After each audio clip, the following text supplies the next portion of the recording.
My wife's brother forged a casualty notification letter, moved his family into my house while I was stationed in Korea, and collected over $9,000 in sympathy donations using my name. I came home from my deployment 11 days early because my unit got rotated out ahead of schedule. No fanfare, no welcome party. I caught a military hop to Seattle and drove the last 4 hours in a rental car with the windows down, just wanting to hear American radio again. 16 months I'd been gone. 16 months of video calls where Darcy would angle the laptop so I could see the kitchen, the dog, the garden she'd been growing. Everything always looked the same. But when I turned onto our street, there was a basketball hoop in the driveway that hadn't been there before. I parked on the curb and sat there for a minute staring at it. We didn't own a basketball hoop. Darcy hated basketball. My neighbor Walt was walking his dog on the sidewalk and froze when he saw me step out of the car. He didn't wave. He didn't say anything. He just pulled the leash tight and crossed to the other side of the street. I called out his name, but he walked faster. The front porch had new welcome mats, 2 of them. One said, "The Cromwell family," in cursive script. My last name is Vaughn. I tried my key, and it didn't fit. Someone had changed the locks on my own house. I knocked, and a woman I'd never met opened the door holding a toddler on her hip. She asked if she could help me, in that polite but guarded tone people use with strangers. I told her I lived there. She smiled like I'd made a mistake and said no. She and her husband had been there since March.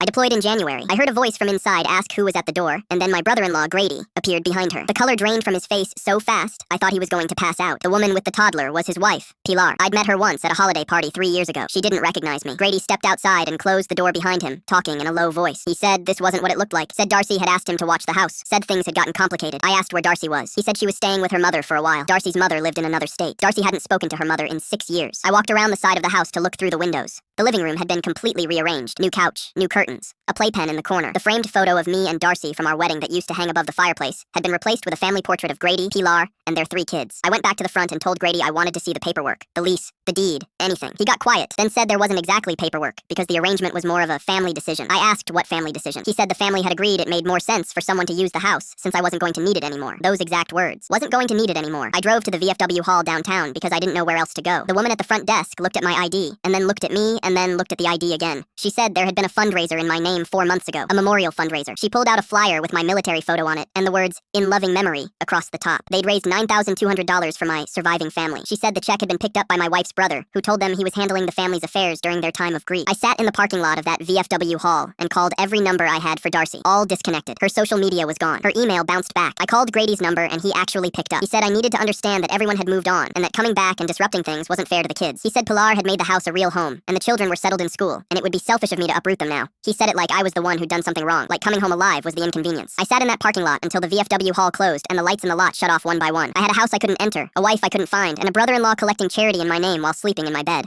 And the worst part wasn't any of that. The worst part was that when I called Darcy's mother in Virginia just to see if she knew anything, she picked up on the second ring, and the first thing she said was, "Oh, thank God, Grady told us you were dead." She wasn't surprised I was alive. She was relieved someone had finally called to tell her the truth, which meant Grady hadn't just lied to my neighbors, he'd lied to everyone.